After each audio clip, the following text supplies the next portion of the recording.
Good morning guys, मैं राहुल पटेल आपका electrical maintenance with Rahul वाले चैनल में आपका स्वागत करता हूं।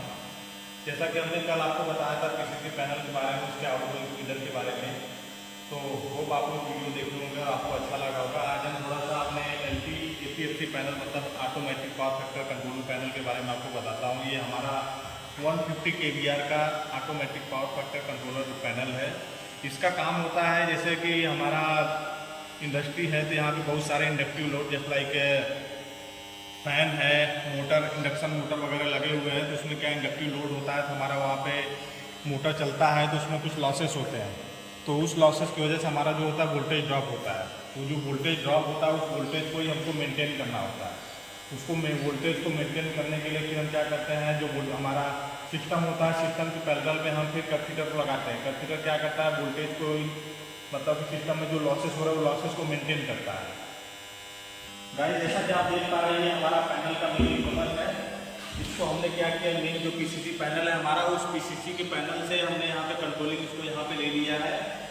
और उसके फीडर जो आउटगोइंग फीडर है, उसके आउटगोइंग फीडर जैसा कि हमने आपको बताया था, ये हमारा इसका आउटगोइंग फीडर है। यहाँ से ये फीडर से पावर इस पैनल पे यहाँ पे आता है, इसके मेन कमर में। और पावर फैक्टर को कंट्रोलिंग के लिए हमने उसका जो सीटी का सेंसिंग है, हमने उसके सीटी के सेंसिंग के हमने इसके लिए भी यहाँ पे 2 कंट्रोलिंग का केबल डाला हुआ है। उसके बाद हमारा ये मेन केबल के ऊपर हमारा ये आता है automatic power factor controller relay. इस रिले में ही जो हमारा सब कुछ प्रोग्रामिंग है, इस रिले के थ्रू ही हमारा जो भी पावर फैक्टर वगैरह कंट्रोल होता है। जैसा कि आप देख पा रहे हैं यहाँ पे आपको दिख रहा होगा, यहाँ पे 243 फेज टू सिंगल फेज का वोल्टेज इतना चल रहा है, करंट जितने पावर फैक्टर कैपेसिटर बैंक चालू है आप देख पा रहे हैं कि कैपेसिटर बैंक यहाँ पे ऑन का इंडिकेशन दिखा रहा है। अभी जो ऑफ मोड में है वहाँ पे वो ग्रीन जल रहा है, और जो रेड कलर का इंडिकेशन शो कर रहा है उसका दर्शमीन ये है कि हमारा कैपेसिटर बैंक वो ऑन कंडीशन में है। तो आप ये देख पा रहे हैं, ये यहाँ पे आप देखेंगे फीडर के ऊपर, तो यहाँ पे 2 पोजीशन है, ऑटो और मैनुअल। मैनुअल में करने का मतलब ये है कि हम इसको मैनुअल में अगर हमको चालू करना है तो ये मैनुअल में चालू होगा। अगर हम ये ऑटो में कर देंगे तो क्या होगा, लोड के अकॉर्डिंग जैसे हमारा लोड बढ़ा, इंडक्टिव लोड बढ़ेगा, उसके रिफरेंस में ये क्या करेगा, कैपेसिटर जितना उसको इंडक्टिव लोड बढ़ेगा तो उसके रिफरेंस में जो लॉसेस होगा उस लॉसेस को मेंटेन करने के लिए फिर अगर इसको कैपेसिटर बैंक को और चालू करने की जरूरत है तो उस कंडीशन में ये क्या करेगा, ऑटो सेंस में अपने आप ऑटोमेटिकली सेंस करके ये इसको ऑन कमांड देगा। ये जो रिले है, ये रिले इस कॉन्टैक्टर को ऑन कमांड देगा, तो ये उस लोड के अकॉर्डिंग कोई भी कैपेसिटर बैंक जैसे 50 kVAR 25 kVAR की जरूरत है तो 25 kVAR चालू होगा, 15 kVAR की जरूरत है तो 15 kVAR चालू होगा। आप ये देख पा रहे हैं कि हमारा जो है कि 50 kVAR 25 kVAR 25 kVAR 15 kVAR 15 kVAR 10 kVAR 5 kVAR 5 kVAR हमने छोटे छोटे फीडर में डिवाइड कर दिया है।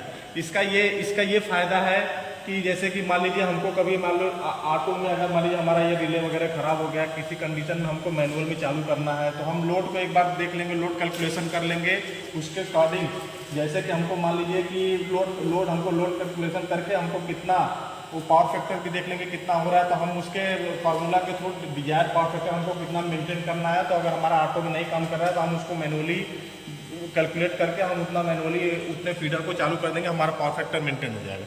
इसलिए हमने क्या किया है कि छोटे छोटे फीडर में इसको डिवाइड कर दिया है। आइए गाइस हम आपको थोड़ा सा आपको फीडर खोल के दिखाते हैं।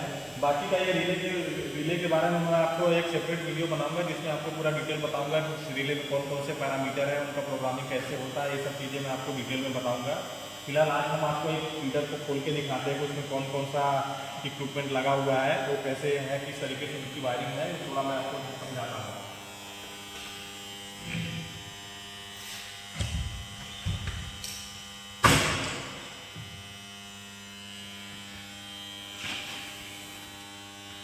जैसा कि आप देख पा रहे हैं यहाँ पे हमारा ऑटो मैनुअल सेलेक्टर स्विच है, स्टार्ट स्टॉप बटन है, कुछ बटन है, तो इनका यहाँ पे NO लगा के इसका वायरिंग यहाँ पे किया गया है। बाकी का यहाँ पे आप आएंगे इधर पे तो ये हमारा देखिए SFU यूनिट है, मतलब कि HRC फ्यूज लगे हुए हैं इन सब में। 63 एम्पेयर के अकॉर्डिंग टू लोड, जितना लोड की जरूरत है उस हिसाब से हमने यहाँ पे HRC फ्यूज लगाया हुआ है। ये इसका इनकमिंग इनपुट है और ये इसका आउटपुट है। उसके बाद आप यहाँ पे देख सकते हैं ये हमारा सिंगल 230 वोल्ट का MCB है 2 पोल का। इसमें क्या है, इसको हमने यूज किया है, जो कॉन्टैक्टर होता है कॉन्टैक्टर के ऑन ऑफ कमांड के लिए हमने यहाँ पे इसके कॉइल को वो ऑपरेटिंग वोल्टेज के लिए हमने 230 वोल्ट का सप्लाई दिया हुआ है इसको कॉन्ट्रैक्टर को। ये हमारा 3 फेज इनपुट है कॉन्ट्रैक्टर और 3 फेज आउटपुट है। और ये हमारा टाइमिंग है, जैसे हमारा जो अगर हमने इसको ऑटो में रख दिया तो इसके बाद ये ऑन डिले टाइमर है, ये कितने सेकंड के बाद ये ऑटो मोड में रहेगा तो ये लोड के अकॉर्डिंग कितने सेकंड में इसको चालू होना है, फिर कितने सेकंड कम बंद होना है, ये इस हिसाब से इसका ये यहाँ पे टाइमर लगा हुआ है। और आप यहाँ पे देख पाएंगे एड ऑन ब्लॉक ये है, इसको एड ऑन ब्लॉक बोलते हैं। एड ऑन ब्लॉक मतलब ये है कॉन्ट्रैक्टर के ऊपर हम एक अलग से ब्लॉक लगाते हैं जिसके ऊपर हम लोग NONC का वायरिंग करना है, तो उसमें शुरू हम लोग इसको करते हैं। तो ये आप इसको देख पाएंगे, ये हमारा एड ऑन ब्लॉक है। और ये 3 फेज इनपुट और 3 फेज आउटपुट, और ये यहाँ पे NONC का कॉन्टैक्ट है। आप पीछे देख पा रहे हैं उसका 230 वोल्ट कॉन्ट्रैक्टर के पीछे आप देखेंगे A1 A2 लिखा होता है। तो A1 पे जो है कॉन्ट्रैक्टर का ऑपरेटिंग वोल्टेज 230 वोल्टेज का है। कॉन्ट्रैक्टर हमारा 2 टाइप का आता है, एक 415 वोल्टेज का, उनका कॉइल वोल्टेज 415 का भी आता है, 230 वोल्टेज का भी आता है। तो जैसा आपका रहेगा कॉन्ट्रैक्टर उस हिसाब से आपको वहाँ पे देना रहेगा। A1 पे अगर हमारा 230 वोल्ट का है तो A1 पे हमारा फेज सप्लाई जाएगा और A2 पे न्यूट्रल सप्लाई जाएगा। अगर मान लीजिए हमारा A1 A2 अगर 415 का है तो हमारा दोनों ऑपरेटिंग कॉइल के लिए दोनों वोल्टेज 415 का ही जाएगा। इसके पीछे कैपेसिटर लगा हुआ है, वो भी मैं आपको अपने अगले वीडियो में दिखाऊंगा और इसका रिले का भी एक सेपरेट वीडियो बनाऊंगा। अगर मेरा चैनल अगर आपको अच्छा लगे और मेरे अगर कुछ कमी हो या कुछ भी हो तो आप मेरे चैनल में कमेंट करें। कुछ भी आपको अगर एक्स्ट्रा जानना भी है इसके बारे में, कुछ भी है क्वेरी है तो आप मेरे को उसमें कमेंट करिए। मैं आपका जो भी वो क्वेश्चन रहेगा मैं उसको कोशिश करूँगा कि आपको पूरा उसका निवारण दे पाऊँ कि क्या आप करो। गाइस, अगर आपको मैंने इस पैनल जैसा कि आपको इस पैनल के बारे में बताया, अगर मेरा वीडियो आपको अच्छा लगा तो मेरे चैनल को लाइक करिए, सब्सक्राइब करिए। और भी अगर इस पैनल के बारे में आपको कुछ जानना है तो आप उसको कमेंट करिए, मैं उसका भी कोशिश करूँगा कि उसका भी मैं आपको दे पाऊँ। बाकी का और भी किसी इक्विपमेंट का आपको चाहिए तो आप कमेंट करिए, वो अगर हमारे वो इंडस्ट्री में अवेलेबल है मैं उसका भी सेपरेट वीडियो बनाऊँगा और आपको बताऊँगा उसके बारे में।